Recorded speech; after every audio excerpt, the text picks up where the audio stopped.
sitting down with me. It's an Sure. honor Absolutely. to be here in conversation with you. Thank you for making the time. Yeah. So my name is Fidel Moreno. That's my Hispanic colonized Christian name. And on my mom's side, I'm Huichol and Mexican and of Sephardic Jewish descent through my mother's father. And then on my dad's side, I'm also Chichimeca, indigenous, and my father comes from the state of Zacatecas in Mexico, northern Mexico.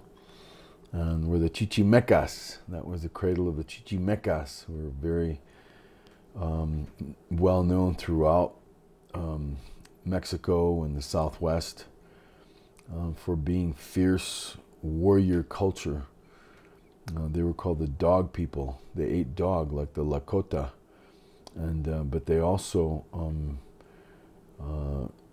ate the flesh of their enemies, which amongst many North American tribes is one of the lowest forms of being a human being, for a human being to eat the flesh of another human being. So my dad's also what they call criollo through his father, Mexican-born Spaniard. My dad looks whiter than you. He looks Caucasian, Anglo, very light-skinned, green-eyed. My grandfather was very light-skinned, green-eyed, dark-haired, tall, thin, angular face. So anyway, I was born in Chicago, and I was raised from 3 to about 10, 11 years old in my great-grandmother, my maternal great-grandmother and grandmother's village, my mother's village called Colotlan, Jalisco, up in the mountains 6 hours away from Guadalajara. And its origins are Huichol, and there's many Huichols that have come through there and lived there and have moved from there because of the encroachment of the Spanish and the mestizos. And so moved back to the south side of Chicago. And culture shock, as you can imagine. And just being in the city. Right. And so the work that I do, I have several focuses, several missions, I guess, that I have that are really close to my heart. One of them is working with young people. I worked in gang intervention. My degree, I graduated from Aurora College, which is now Aurora University in Aurora, Illinois, with a degree in criminology. So I was very much into prison reform, into social justice, environmental, eco-social justice, human rights. I had my dad's youngest brother who was murdered. He was a border activist, Fidel Moreno. Influenced me greatly during high school. I spent my summers in El Paso, and my dad's brother had a wood shop. He was a carpenter, cabinet maker, and we would work in his wood shop.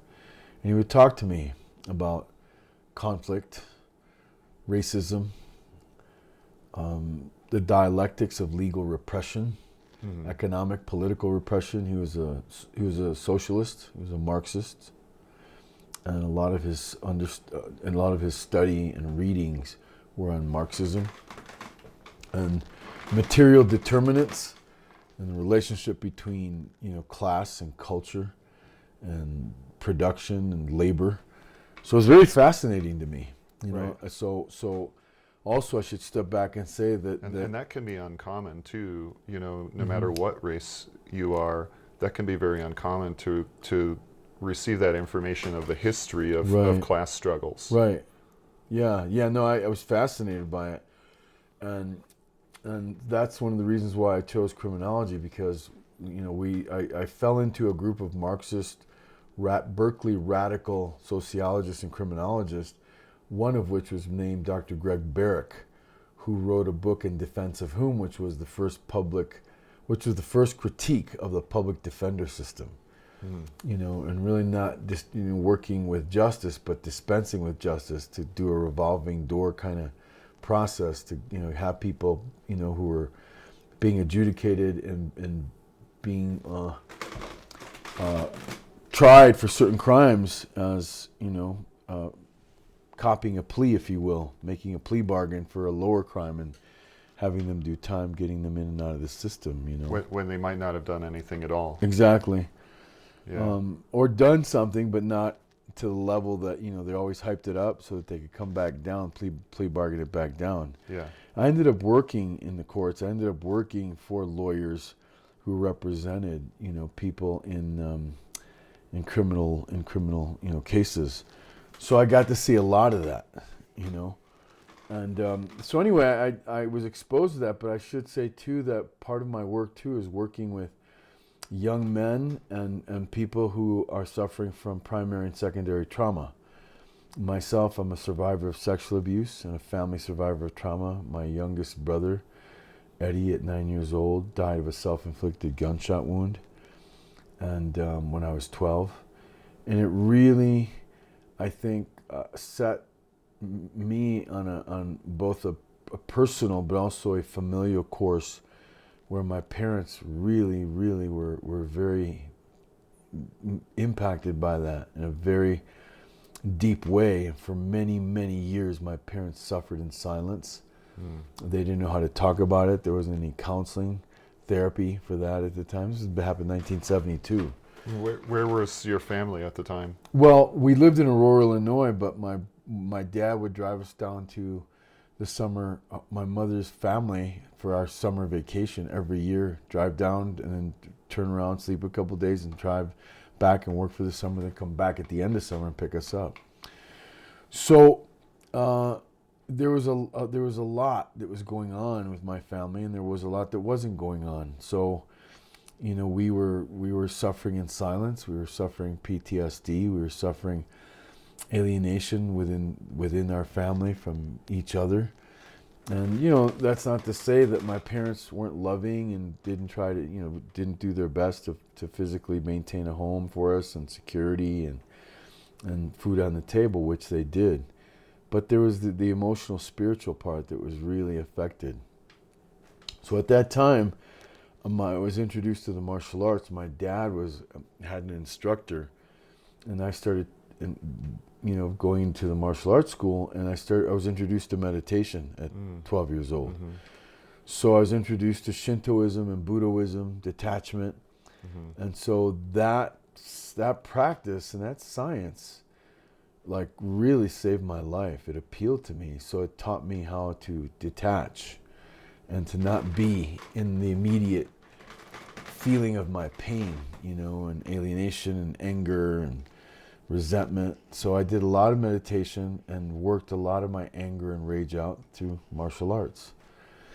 So I you know, at 15, 16, I started spending time, like I said, with my dad's youngest brother in El Paso. My father and I had a pretty strained and stressed relationship, like many fathers and sons. And so I looked elsewhere for that kind of, you know, connection with my uncle, with my dad's oldest, one of my dads. He's the oldest, but the one under him, second oldest, my Aunt Salome, who lived in El Paso. So I spent time with them, and then, you know, got into college. Went to Augustana College for my first year, then did some courses at the University of Wisconsin in Whitewater Rapids, Wisconsin. Is it Whitewater Rapids? I'm thinking of the town now. I can't remember. Anyway, I haven't been to Wisconsin. I couldn't tell you. So then I came back to Chicago and went to Aurora College then, which is now Aurora University. Graduated from Aurora College in 1983. So I started working, you know, for a young man who, a creative director, Raul Rios, who was had a company called 3R Group. And he had a very specialty niche and focus in ethnic markets. And so I learned first about, you know, creative marketing, strategic communications, branding, PR, community events from Raul. I worked, I think, there 2 years under him as an assistant. He took me under his wing, and then I did my first documentary. Actually, what happened was I was spending time at the Indian Center because my dad had taken a job in Chicago, was hurt, and we moved not too far from the American Indian Center, which was the first American Indian urban relocation center in the United States. So they were bringing Indian folks from all over the country, Navajos, Comanches, Kiowas, Senecas, California Mission Indians. And so I met an elderly lady, Annie Winishek, who was a sister to Ben Winishek, hereditary chief of the Winnebagos, who I would learn later was an auntie to the late Reuben Snake, who was a very well-known American Indian tribal leader, advocate.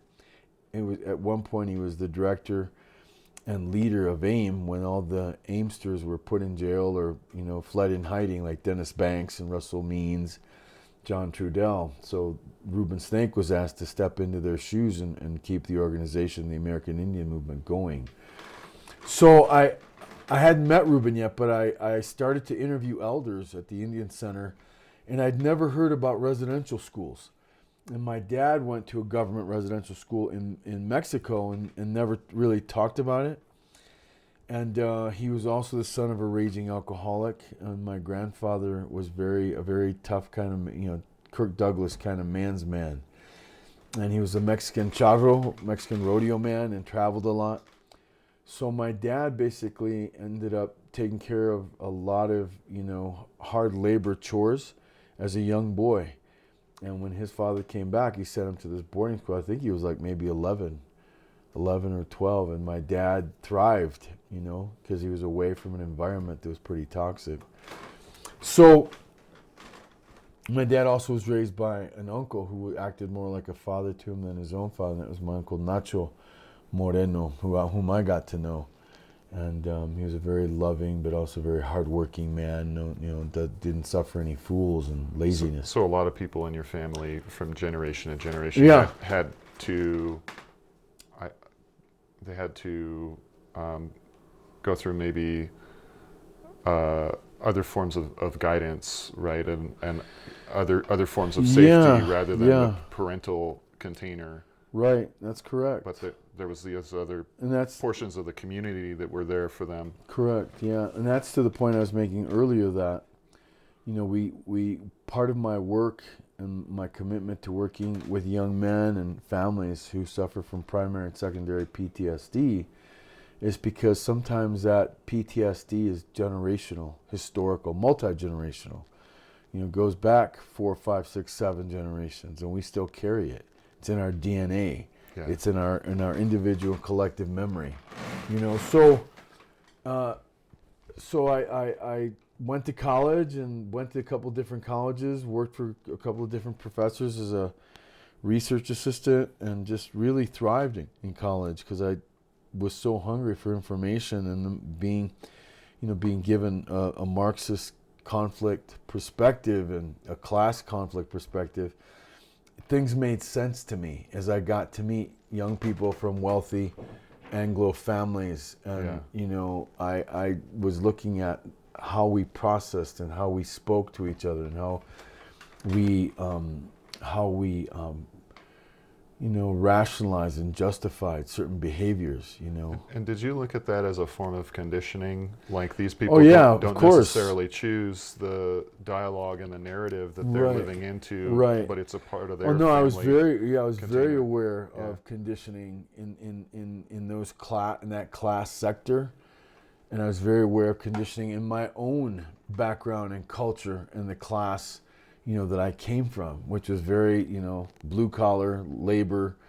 We weren't necessarily a welfare class because my parents were always working, to make ends meet, and they did whatever they needed to do to make sure that things were taken care of in terms of basic, housing and shelter, basic shelter and food. So for me, it became really interesting because I started to write papers, and my professors would start to send me. Well, I can remember one of the conferences, John Kamlos, my economics professor at Aurora College back then, sent me to was a John Friedman, free market conference. I'd written a paper, and he sent me over there, and I kind of had an idea that it was something a little bit, right of center. But when I got there, myself and an African American were the only students of color. Mm-hmm. Most of the kids that were there came from all these Ivy League schools in the Northeast, and in the Southeast, Harvard, Yale, MIT, Williams College, and we were in Tarrytown, New York, and we stayed in, is it Washington Irving or Irving Washington's home, the guy who wrote Sleepy Hollow? Okay, well, it's one of that writer, So I think one of it's those Washington names. Irving. Yeah. So we stayed in his home, I don't know. and there was young students there from West Point, and I can remember staying up very late and arguing, like passionately, my perspective about class struggle and poverty, and how poverty is perpetuated and created by class conflict. And these guys had never heard of class conflict. They never even, maybe one or two had heard about Karl Marx and Marxism, but I was like, some of the young men would come up to me later and would say, "Wow, that makes sense what you're saying." That poverty is created. It's not necessarily something natural that just happens out of a non-occurrence. It's by design. Coming from a certain historical evolution of civilization or of society, coming from feudalism into industrialism and into full-fledged capitalism and technology. So I was like, Do you think your professor understood that? That your perspective would be so different from everybody else there. He understood that sending you in there. And I remember when I came back and we talked, he was smiling because he said, "Well, how'd you like it?" I was like, "Well, I didn't expect quite that much, resistance, and also very right. Milton Friedman rather, not John Friedman, Milton Friedman. Yeah, sorry. In the free enterprise, free market. Got that. Yeah.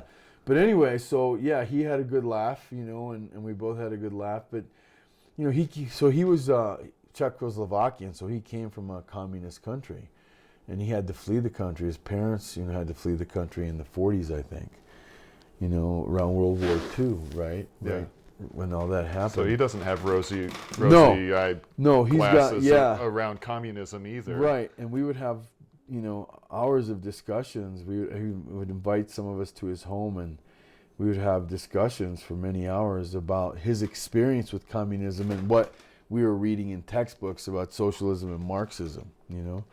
Anyway, so I started to I was doing these interviews with these grandmothers and these elderly women about residential schools, and one day a tall man, white man with a priest collar, comes in and he starts talking to me. "Who are you? What are you doing? Why are you doing these interviews?" And I said, "Annie Winishek, and Ben Bearskin Jr. And then, we're just here doing these interviews. And these tapes belong to the Indian Center." He says, "Well, I want to take some home and look at them." So about a week to 10 days later, a young woman comes in, blonde-haired woman with a beautiful business suit on, and it turns out it's his niece, and she's with the MacArthur Foundation. And they're wanted me to come make a presentation, and they provided me with a 1, 2, and 3 year living stipend to go to other urban Indian centers across the country, LA, Oakland, Seattle, Washington, New York City, to interview these elders who had been forcibly relocated during the Indian Termination Act of the 50s. Mm-hmm. So it was a very interesting process for me to go. So the McCarthy Foundation was curious to know what the perspectives were, of this community, and they wanted somebody inside the community who interview them, or that had contact at the very least with the community. Yeah. So I started to interview elders, and I started to interview people. And do you know what their agenda was around that? Well, they just, I think, realized that there was a whole community of people that was invisible and overlooked, and nobody had really done anything, interviews with them or archived their experiences as urban Indians, being indigenous people and being relocated, in the 30s and 40s, and then in mass in the 50s.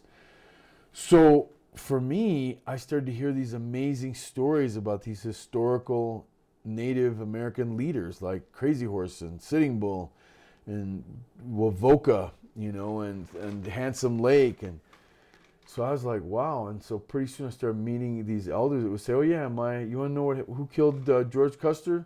Rain in the Face did. My great uncle knew his uncle, mm-hmm. and they know the story." And so he says, "You want to meet him? Let's go on up to South Dakota." So, I would tell my contacts at the at the MacArthur Foundation, they'd say, drop a budget, gas, hotel, food, and we'll write you out a check and you can go on up there. So that was my initiation. People always ask me, do you have a film background? No, I don't. But I feel like the years I spent as a child where there was no TV and no radio and listening to my elders gave me really good critical listening skills, thinking skills, and speaking, communication skills. And I was very, very much impacted by these elders that I was meeting because I grew up with my great-grandmother and my grandmother and some great uncles and aunties. I very much liked elders. Interviewing someone's a great excuse to learn, right? Right. And that's part of why I'm here. That's part of what brings me into this context is I love hearing people's stories and their wisdom and their background. Right. So you were getting all of that from all these native elders, and right. That's what a gift, right? Right. And then pretty soon they'd start to, I'd be spending time in their community and they'd say, hey, we're having a sweat lodge, come join us. Hey, we're having a Yuipi ceremony, or hey, we're having, this doing, come on over, and come to our feasts, eat. And so I started to develop some relationships with some Native people all over the country and started to be adopted by them, as a son, as a grandson, as a nephew, as a brother. And, in these Native cultures like my own, we take those friendships and they become lifelong, relationships that are very deep. Mm-hmm. And so, later on I was to find out that there's family of origin, then there's family of choice. You get to choose who you want to be in association with and learn with and love and be loved by. Because not all families are healthy and, Little Red Riding Hood, right? I mean Snow White. Also, we're all on a journey, right? And as we go through different phases of our journey, we need different people around us to reflect back, the learnings of that current phase. Right. So, excuse me, I got up at 3 this morning, started working on what we're going to be launching this weekend, and maybe I'll talk a little bit about that. But so what happened was that I started to attend ceremonies. Now, I shared that I'm a survivor of sexual abuse, and my younger brother died of a self-inflicted gunshot wound. So I had a lot of anger at God. I wanted nothing to do with God. I wanted nothing to do with organized religion. And anybody who came and talked to me about God was met with some very fierce resistance and maybe some choice words, when I was in my teens. And I started having very powerful spiritual experiences, and started to see things in a very different light in terms of spirit, energy, ghosts, if you will. And so I started to really pay attention to these ceremonies and what was going on in these ceremonies. And some things made some very powerful sense for me in terms of a soul. What is a soul? What is a spirit? Where does the soul go? Where does the spirit go? How do you nurture a soul and a spirit? How do you have soul death? How do you have spiritual illness? And I started to realize that there is an accountability. There is a higher being, even if it's within yourself. There's this place of accountability, authenticity, and there's also a place of reciprocity. You give something, and I felt really strongly that these communities were sharing their stories with me. So I've always made it a point whenever I've done a documentary to leave a copy of the raw footage with the tribal college or some institution on that tribal land. And like I did a film on Standing Rock 3.5 years ago, and before I left, I had them download all of our interviews. So we hadn't edited yet, So I downloaded everything we shot, and my co-producer, co-director, and cameraman said, "Why are you doing that?" I said, "Why? Because this is on their land. This is an event, an action that's happening, and tribal law is that they are sovereign and they own whatever goes on in their land, and so I have to respect that. So I always leave copies of footage, raw footage, with every community at a tribal college or some institution that's going to work with the college. Maybe there might be a state agency. So, working 28 years in ethnographic documentary film, I left the Southwest. I think there's two films I'd like to talk about. One is The Peyote Road, which I did in response to the Al Smith case where a Klamath Indian man by the name of Al Smith was fired from his job in Oregon for being a member of the Native American Church and ingesting the sacrament peyote. And we did a documentary called The Peyote Road. The late Gary Ryan, a brother, an activist, filmmaker, and I came together and we produced and directed that. And we did a whole campaign across the country of interviewing Native American church members and all kinds of experts. Houston Smith, foremost authority on world religions, all kinds of lawyers and medical doctors, Dr. Janice, who'd done DNA testing and its correlation to or not birth defects with Huichols who were using the sacrament peyote and those not. So there's all kinds of amazing research that we were using and information we were providing and firsthand testimonials by Native American, peyote church members. And that was a very powerful experience for me because I realized how much ignorance there is about plant medicine and ceremony, conscious communion, awareness, mindfulness. And I realized that, Ronald and Nancy Reagan did a great injustice and disservice, with their whole campaign and just saying no to drugs, And so I really became aware of how powerful the medium of packaging information in a story. Well, it's a little bit weird how history rolled out because it's like, say no to drugs, but here's all these pharmaceutical drugs. Mm-hmm. Yeah. That also have really negative effects. Right. And those are okay because they have the stamp of approval of our pharmaceutical industry. Yeah. So. Yeah. Well, so what's interesting about that is that too, I started working in prison reform, working in jails, working with young men who were arrested for misdemeanors and possession of substances or paraphernalia. And the judge in courts deeming them mentally incompetent and could hold them for up to 2 to 4, 6, 8 years. And so I started, doing a lot of advocacy around prison reform and sentencing and really looked at legalization and decriminalization when it came to cannabis and, other substances. And of course, I'm very much in favor of decriminalization and I'm not very much in favor of legalization. And especially when it comes to, what some people consider victimless crimes, nonviolent crimes that have to do with, drug use or drug abuse. So explain that a little bit more, the difference between decriminalization and legalization. Well, legalization really creates a whole economic monolithic structure that cannabis now it becomes an agri-cash business, big agribusiness. And so insecticides and pesticides are used and research is done and you have stronger strains of marijuana, the cannabis, and you got these kids smoking these stronger strains through these inhalants, these vapor cigarettes. We don't know the long-term effect of those cigarettes on those minds and those lungs and those bodies. So when a state legalizes it, it becomes like the Oklahoma land rush on cannabis and whatever products you can make from cannabis.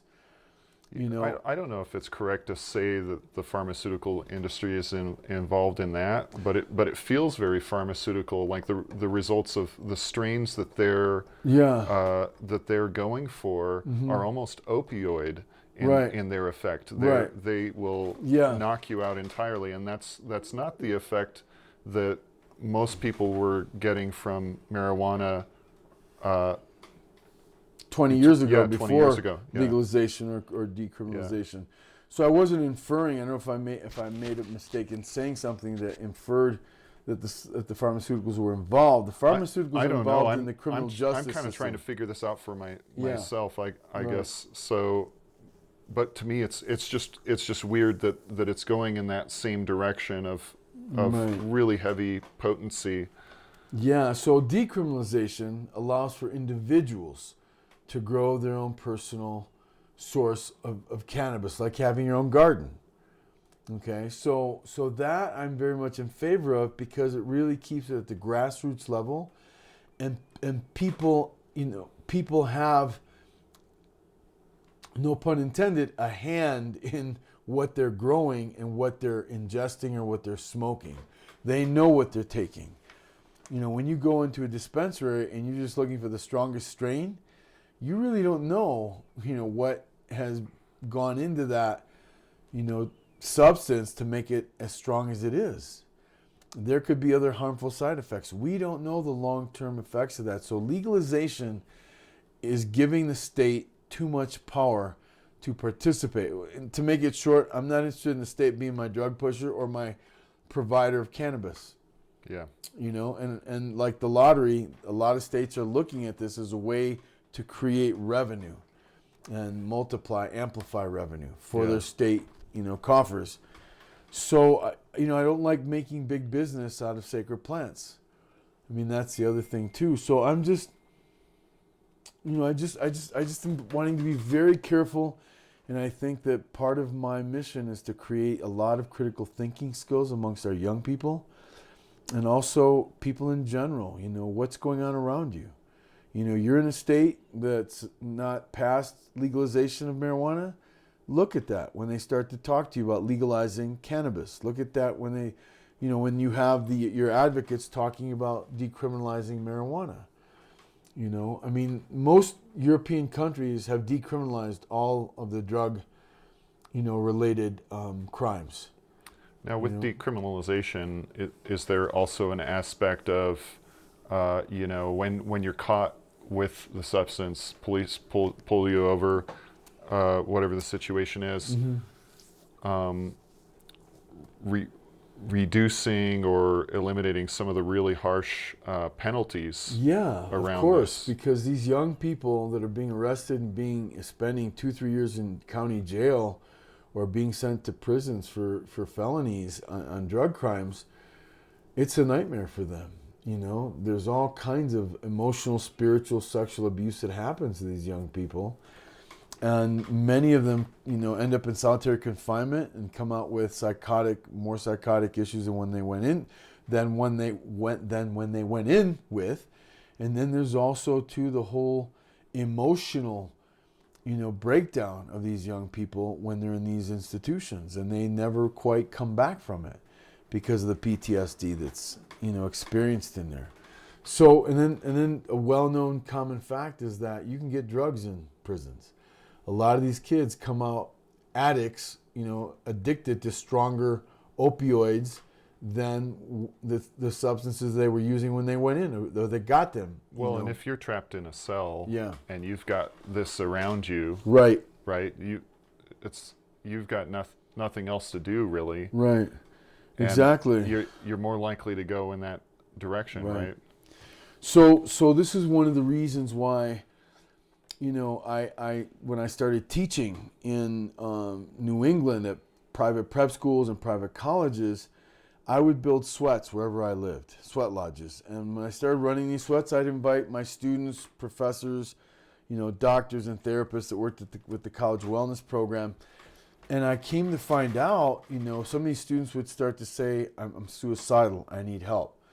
So some of the college, there's basically two responses the colleges and prep schools would have. Either get the young person and student help, and get them on more meds, or send them home, God forbid they commit suicide in the college dorm on the college campus, right? That's not good PR. And I'm not saying it was always that way, but there were degrees of that happening. And finally, the students started to advocate for me to build sweat lodges on the college campus. And I started to do that. And that's when I became aware that 60 to 70% of private prep school students, public and private college students university students are on some form of antipsychotic, some form of antidepressant, some form of mood stabilizer pharmaceutical medication. That was like a shock to me. And so that's when I started to really look at, okay, the relationship between, the political systems within a county, the decision making on the county level, how private for-profit prisons were invited and, fostered to come in and provide these prisons, with the county and city having to provide so many beds, that they would take. In other words, they had to provide a certain amount of bodies for those beds, for these for-profit private prisons to come in and build their prisons. So there's a relationship there between county, city, state, law enforcement, private for-profit prisons, the pharmaceuticals, and there just seemed to be a too much of a comfortable relationship between these players. And so I started advocating, for more accountability in the assessment process, the screening process of these young people. Why are these, a first-time offense with a needle is getting these kids 18 months in a county jail? Well, because the for-profit prisons are also benefiting from that, because there's a pipeline, that happens where some of these kids they go from the 2-year county jail into a full, medium, or maximum security prison. I mean, it happens. There's the ACLU right now is suing the state of Colorado because of the Robert Mendez story. It's a YouTube story, and it's about a young man that's 9 years later, he's still in jail on a misdemeanor charge, and he's 90% of his jail time has been in solitary. He's had a mental break. He's in full psychosis now. And there's a video that shows the progression of that happening. Very tragic. And like a lot of this is based on the principle, like our justice system is based on the principle that punishment is the answer when people fall out of line. Right. And we're amplifying the harm that's happening in their life, right? They were already causing harm to themselves. Correct. Having harm from other people in their lives, and then the system comes in there and amplifies all of that. And harms them some more.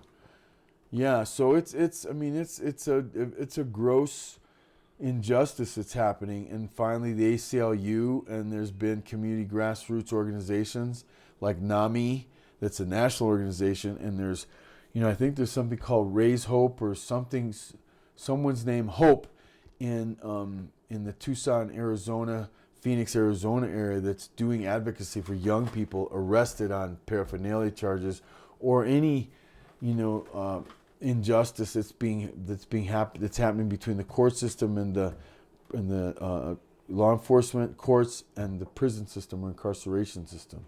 So it needs to be looked at. But anyway, so one of the things that I was doing is I was looking at that and advocating for young people and working with families who have sons in the criminal justice system, and working with them and doing ceremonies with them so that they could be very present when they come before the judge. Who are you? Mm-hmm. I'm John Smith. Why are you here? Because I've been arrested for a drug paraphernalia charge. How long have you been? I mean, those are the kind of questions that a judge will ask to make sure that the person is centered, grounded, and in a clear state of mind to be able to answer, who am I? Why am I here? Do I want to be here? And what am I doing to get out of here? So I was witness to some of that. And it's like really, really a travesty. So through ceremony, you were training them to be in a present state of mind. Correct. Using drumming, chanting. And we were never allowed to do sweat lodges in jail systems, but we were allowed to do sweat lodges in medium and maximum security prisons as part of their religious freedom and rights and obligations, under the First Amendment, religious right of religious assembly and participation. So, and that wasn't until the 60s and 70s. And the sweat lodge for your people is a way to, and for anybody who participates, is a way to detoxify whatever's in the body. Purification. Body, mind, spirit. Right, exactly. to also aid in developing, a positive belief system, a system on spiritual and physical, emotional sobriety, and respect for the other. Strong respect for the other. So given all of that, I came back from 15 years of teaching film and digital media at these private colleges, prep schools, and I came back with the intention of creating a cyber cafe to really have a deep dialogue, a deep conversation about, the state of affairs in our own backyard, within myself, within my family, within community, and how do those integrate? When I'm looking at self, when I'm looking at family, when I'm looking at community, how do those integrate into an alignment of whole wellness and healing? Yes. And that's where I'm at now, and that's why I'm launching the social media portal for consciousness and transformation called Future Media Now. We're going to be doing, a launch of our media portal with International Day of Peace, which is happening at 9/20. We've organized a live 6-hour concert in Durango, Colorado at Buckley Square on September 20th. And, so I've assembled a team of some young people and some adults that have some very specific skill sets to do video streaming, archiving, and to be able to stream pre-recorded virtual concerts, conferences, retreats, happenings. And one of the first things that we're doing for the social media portal is to create a cannabis.tv channel, through this portal. And that's because there's a lot of ignorance about cannabis, about legalization versus decriminalization. There's a lot of misinformation out there about edibles versus smoking cannabis.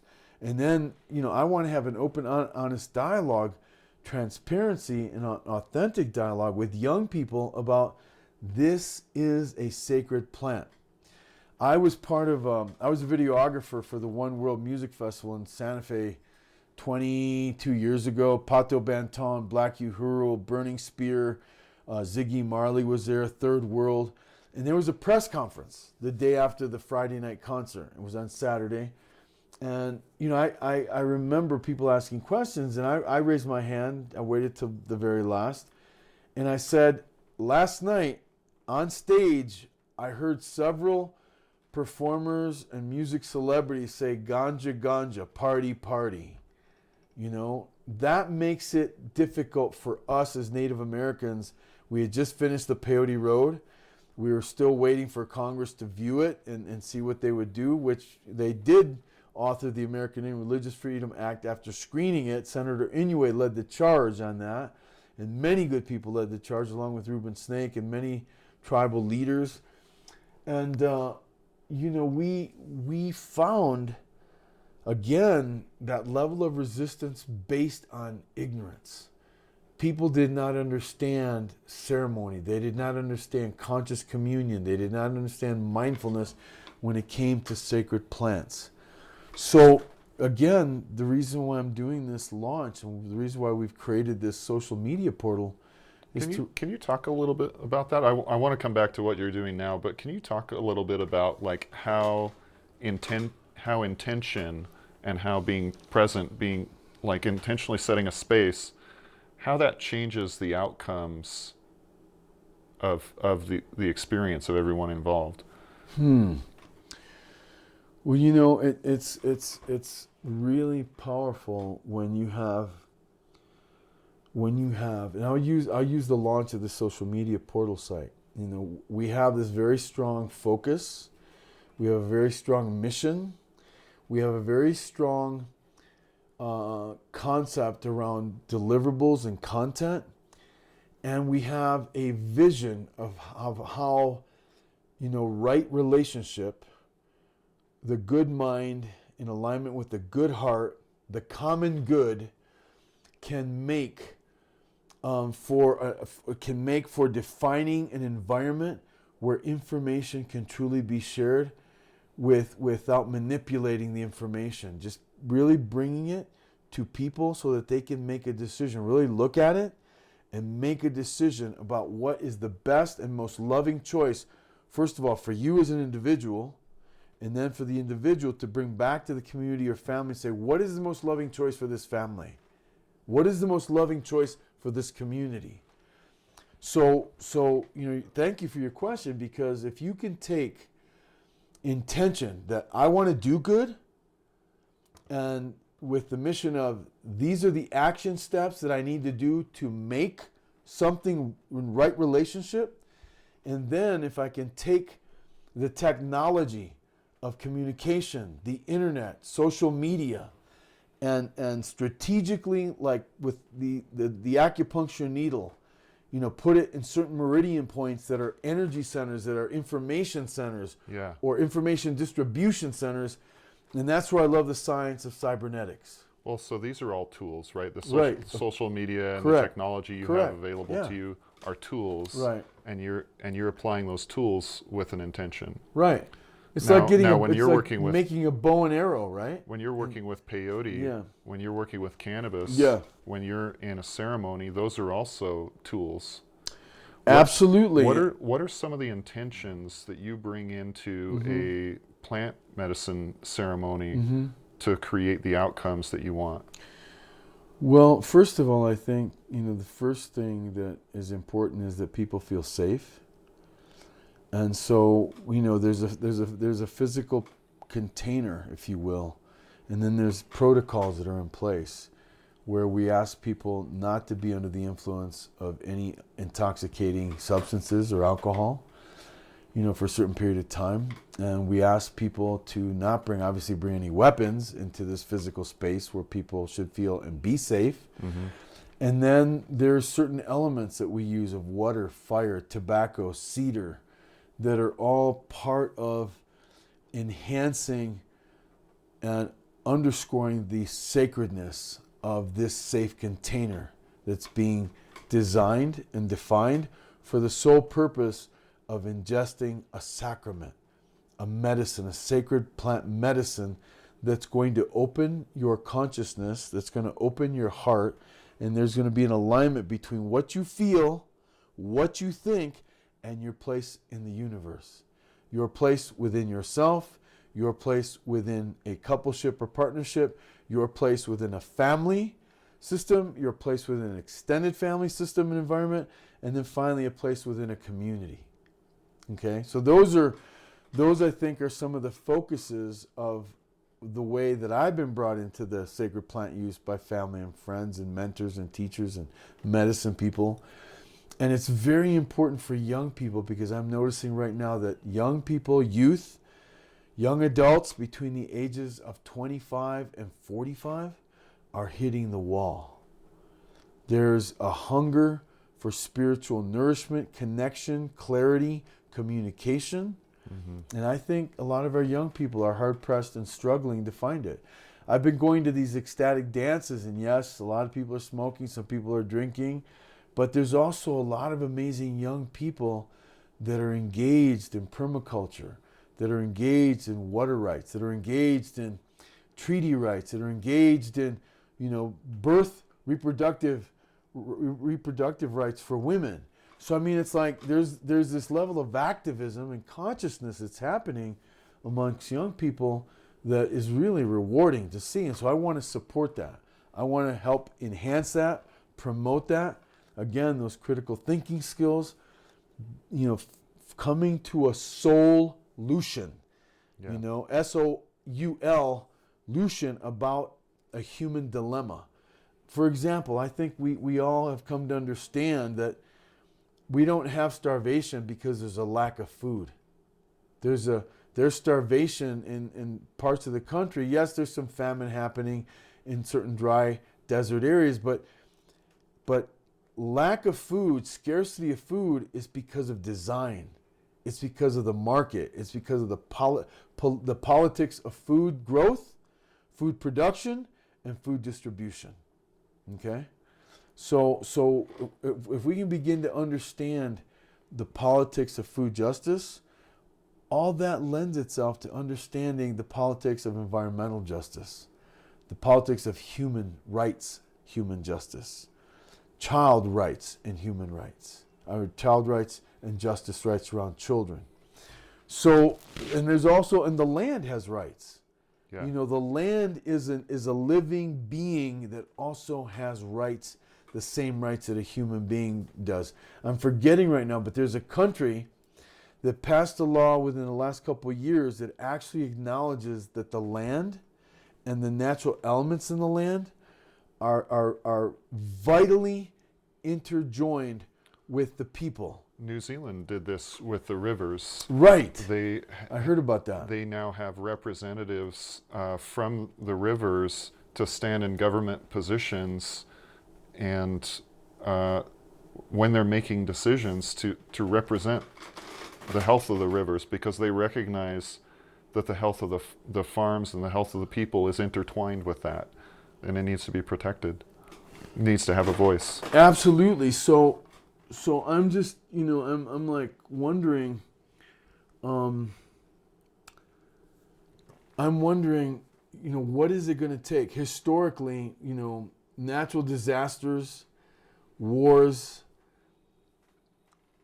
viruses have been and have been something that has caused us to pause, to stop, to reset, redesign, redirect our energies, our labor, our resources. So for us, I've been planning to do this launch. I've been talking with my students and friends about this concept of a social media portal, futuremedianow.tv, and how can it be the fulcrum to leverage information that can make a difference and save your life, your sanity, your well-being, that can do that for your family, do that for your community, do that for the planet. So, we have now the technology through the internet. We have now the tools through social media, film, storytelling, music, art, to tell a very powerful story. One of my friends is an amazing writer, Phil Cousineau, who worked on the Myth series in The Hero's Journey with Joseph Campbell. Okay, yeah. And I really believe that as a humanity, this is where we're at. As a young sector of people, young adults, they're still in their adolescence, coming into their young adulthood. There's things that are going on with in the past several generations where this sense of entitlement, this sense of I don't care, the sense of alienation, that's there too. And I always look at the juxtaposition and the duality of that. The shadow is just as strong and in proportion to the light. Whether it's an individual or it's a family or it's an economy on a national or international level, that's what we're dealing with. We're dealing with a split mind, split heart, split spirit reality. And for me, again, using the power of story and music to bring those metaphors, to bring those allegories, to bring those archetypes, so that we can say, I identify with this. I'm this person. I'm this mind frame. Because if we don't identify it and accept that that's what it is, we'll never change it and transform it. It's just like an addict, right? If I don't identify that this insanity is going to kill me, put me in institutions, or jail, I'm not going to stop. Well, and if you don't identify yourself as the source of the choices, right, that have led you to this place, right. Well, that's where the sacred plant and the sacred space comes in. Yeah. Because if we can get, as a humanity, we're all pausing. There has to be safety in order for that acknowledgement to occur, because it's so, it feels so threatening to, let in that possibility, like, oh, it could be me, right? Right. It could be me that made all these decisions leading up to this. You need safety of not being held in judgment at that moment. Correct. For you to acknowledge that and begin to work through it. Correct. So I think for me that's why, one of my core passions is sitting around a fire and raising the vibration, having conscious communion with myself and others in the circle, and sometimes ingesting of a sacred sacramental plant or not, using music, using drumming, using song, the voice, to raise our vibration, to open our hearts, to open our minds to clearer thinking. What does that mean to be in right relationship? There's the Hopi prophecy that says, we are the ones we've been waiting for. Do not look outside yourself for leadership.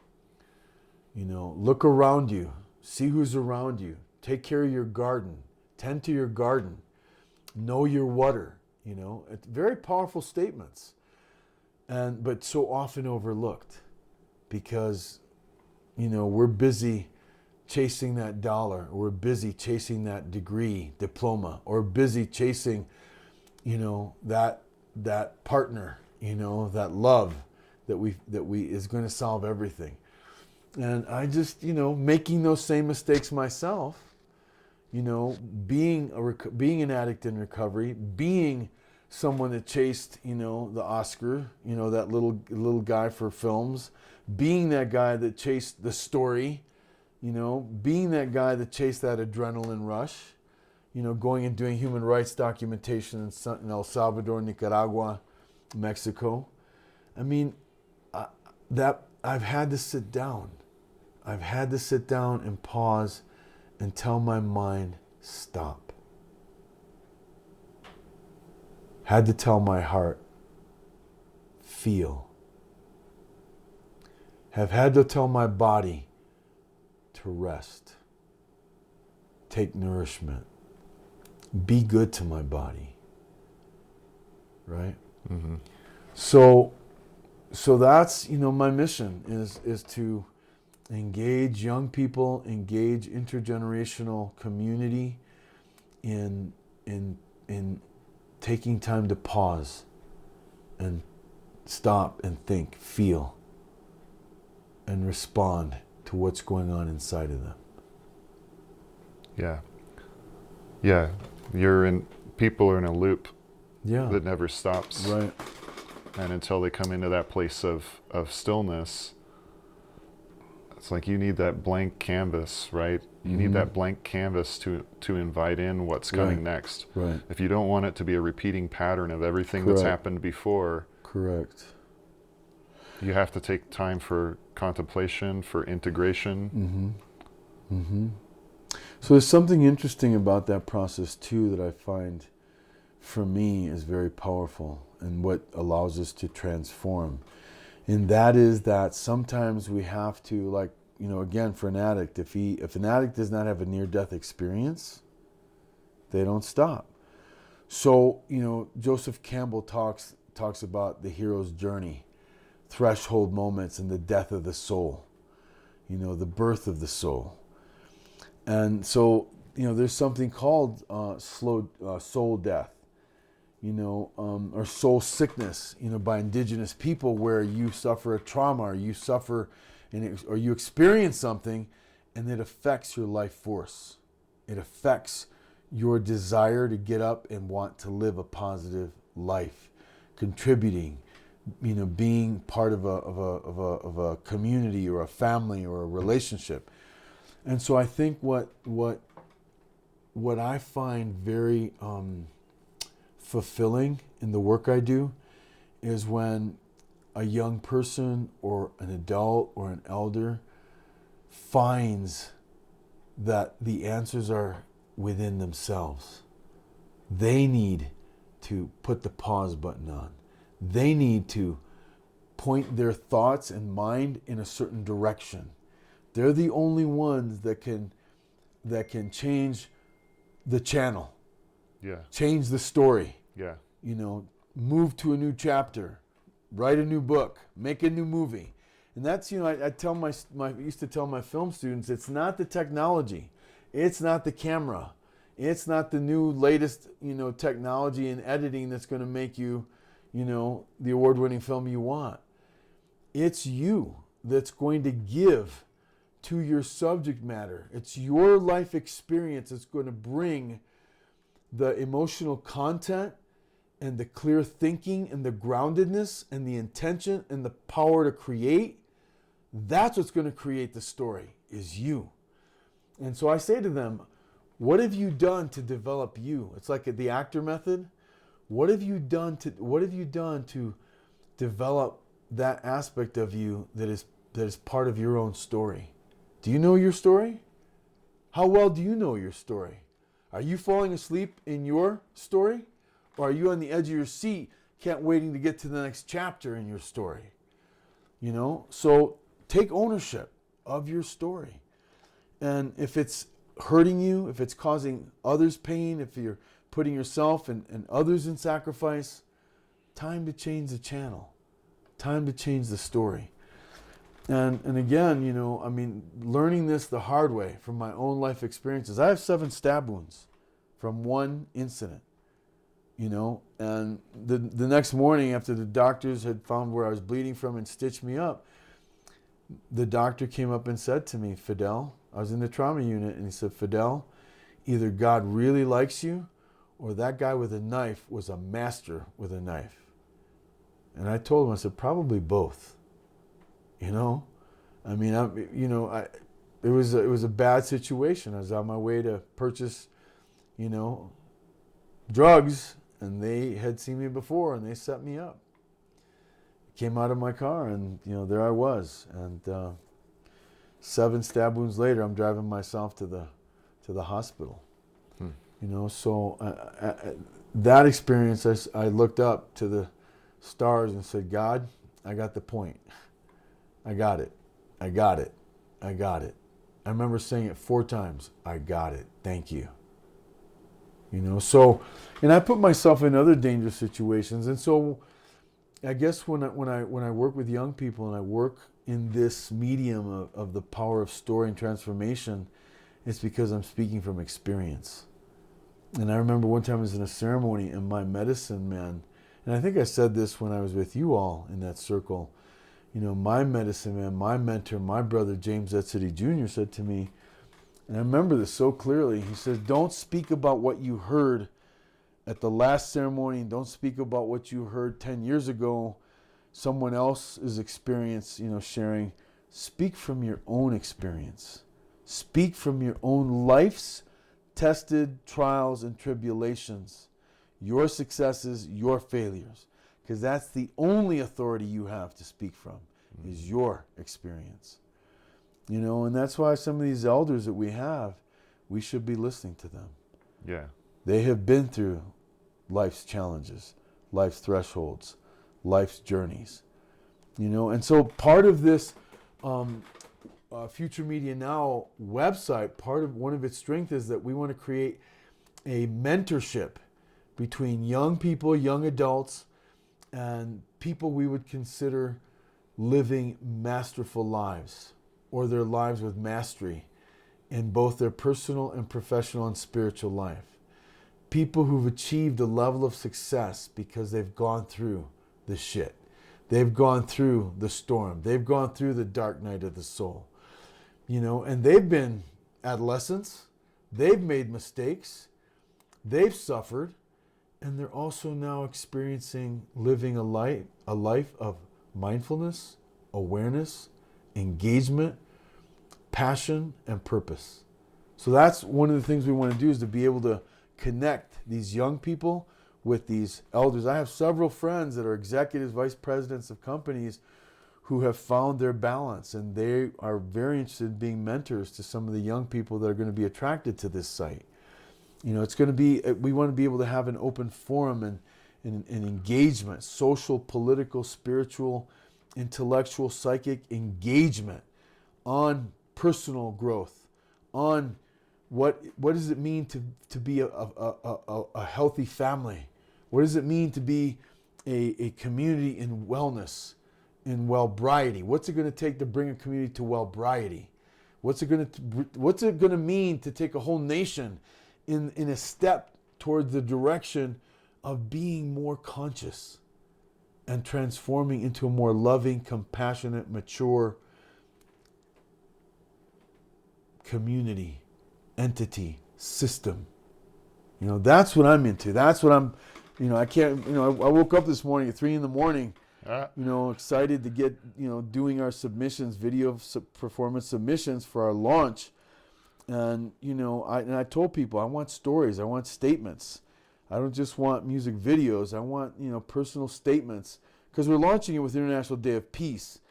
And the 2020 International Day of Peace official theme is Shaping Peace Together. And I think that's so powerful. And, our sub-theme is Global Peace Begins with Inner Peace. Mm-hmm.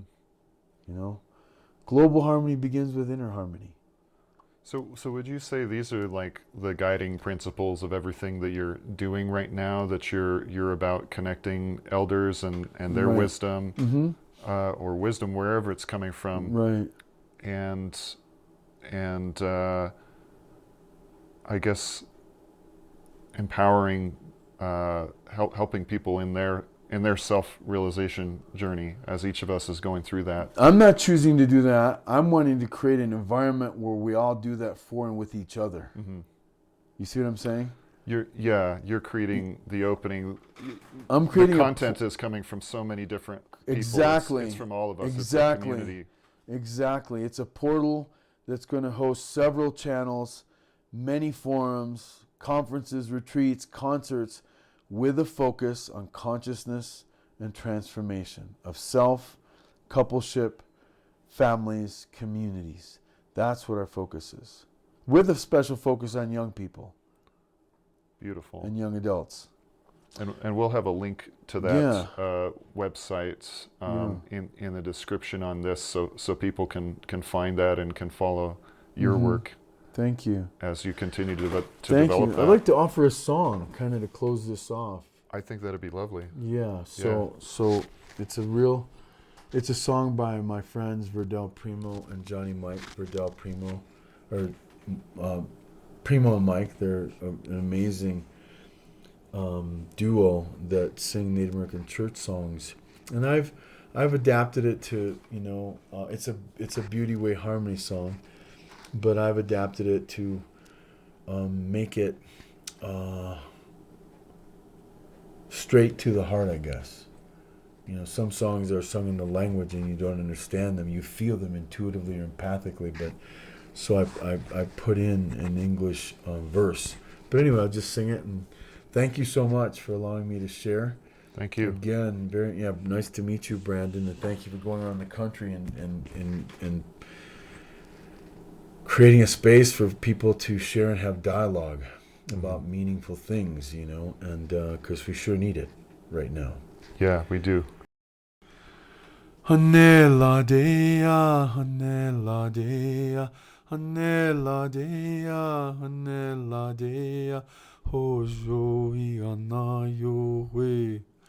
Hanela dea, hanela dea, Nejoni he o Hanela dea, hanela dea, hanela dea, hanela dea, hojo iana yowe. Hanela dea, nejoni he o. Beauty above me, beauty below me, beauty behind me, beauty before me, beauty all around me, Ana Yowe. Hanela dea, hojo Iana Yowe. Thank you, brother. You're welcome. Thank you. Well, that's it for our interview. I hope you enjoyed, and thanks for making it through to the end. If you like what we're doing and would like to help us grow, please tell your friends. Thank you, and blessings to you and those you love.